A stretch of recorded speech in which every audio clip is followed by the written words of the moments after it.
అంబేద్కర్ కోనసీమ జిల్లా పేరూరులో స్థానికులు ఆందోళన చేపట్టారు. అమలాపురం జిల్లా కలెక్టర్ కార్యాలయం ఎదుట పేరూరు గ్రామస్తులు నిరసన తెలిపారు. ప్రభుత్వ స్థలం ఆక్రమణకు గురవుతోందని ఆవేదన వ్యక్తం చేశారు. ప్రభుత్వ భూమిని ఆక్రమించిన వారిపై చర్యలు తీసుకోవాలని వారు డిమాండ్ చేశారు. అక్రమ కట్టడాలను కూల్చివేసి అంగన్వాడీ, గ్రామ సచివాలయాలు నిర్మించాలని కోరారు.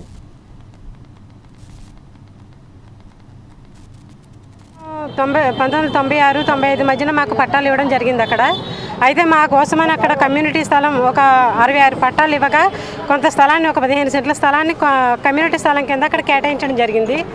ఈ రోజు ఇప్పుడు కూటమి ప్రభుత్వం వచ్చాక, మా చంద్రబాబు నాయుడు గారి ప్రభుత్వం వచ్చిన తర్వాత ఆ స్థలాన్ని ఇక్కడ ఉన్న కొంతమంది పెద్ద మనుషులు ఆక్రమించుకొని ఆ స్థలంలోకి అక్రమ కట్టడాలు కడుతున్నారండి. మాకు అక్కడ అంగన్వాడీ గవర్నమెంట్ది అంగన్వాడీ స్కూల్ లేదండి. అక్కడ అద్దెలకు ఉండి వాళ్ళు ఇన్ని సంవత్సరాలు నడుపుకుంటున్నారు. ఆ అంగన్వాడీని ఆపించేశారండి, సచివాలయం ఆపించేశారండి.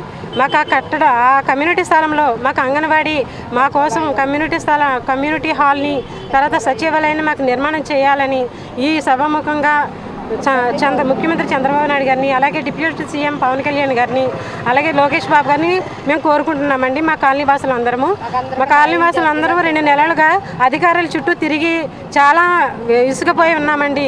ఇక్కడ పెద్ద మనుషుల చుట్టూ తిరిగామండి. ఎమ్మెల్యేలు, ఎంపీలు అందరినీ టచ్ చేసి ఉన్నామండి. మేము అధికారుల చుట్టూ తిరిగామండి. అధికారులు అందరూ వారికి అమ్ముడిపోయి ఉన్నారండి. మాకు సరైన న్యాయం మీ ద్వారా అయితేనే జరుగుతుందని మేము మీడియాకి వచ్చాం సార్. పేరూరు గ్రామ పంచాయతీ పరిధిలో చంద్రబాబు నాయుడు కాలనీలో 1995లో అక్కడ కాలనీ ఏర్పడింది.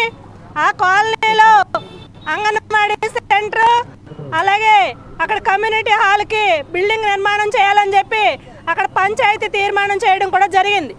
కానీ ఈరోజు అక్కడ కొంతమంది ఆక్రమణదారులు ఆ స్థలాన్ని ఆక్రమించుకుని అంగన్వాడీ సెంటర్ కానీ కమ్యూనిటీ హాల్ లేకుండా ఇవాళ అక్రమ కట్టడాలని కడతా ఉన్నారు. మొన్న మేము వెళ్ళిన సందర్భంలో వాళ్ళు అడ్డుకోవడం కూడా జరిగితే అడ్డుకున్న మహిళల్ని మెడ మీద చేయేసి గంటిన పరిస్థితి కూడా డేగల నాగబాబు, అలాగే డేగల మానే నాగేశ్వరరావు వీళ్ళిద్దరూ కూడా మరి అక్కడ ఉండే ఆ రోజు మహిళలైన మా మీద చేయేసి గంటిన పరిస్థితి. అంటే ఇవాళ చంద్రబాబు నాయుడు గారి కాలనీ ఏమో ముఖ్యమంత్రి గారి పేరు మీద ఉంది, కానీ అక్కడ ఈ వాళ్ళ స్థలాలు ఏదైతే పెట్టుబడిదారులు ఉన్నారో, అలాగే అక్కడ ఆక్రమించుకున్న అధికార కూటమి నాయకులు ఉన్నారో వాళ్ళు ఆక్రమించుకుంటూ ఉంటే ఇవాళ చంద్రబాబు నాయుడు గారు ఏం చేస్తున్నారని చెప్పి అడుగుతూ ఉన్నాం. ఇవాళ మంచి ప్రభుత్వం అని చెప్తా ఉన్నారే, మరి ఇవాళ కమ్యూనిటీ హాలు, అలాగే అంగన్వాడీ సెంటర్కి అద్దె భవనాల్లో ఉన్నాయి.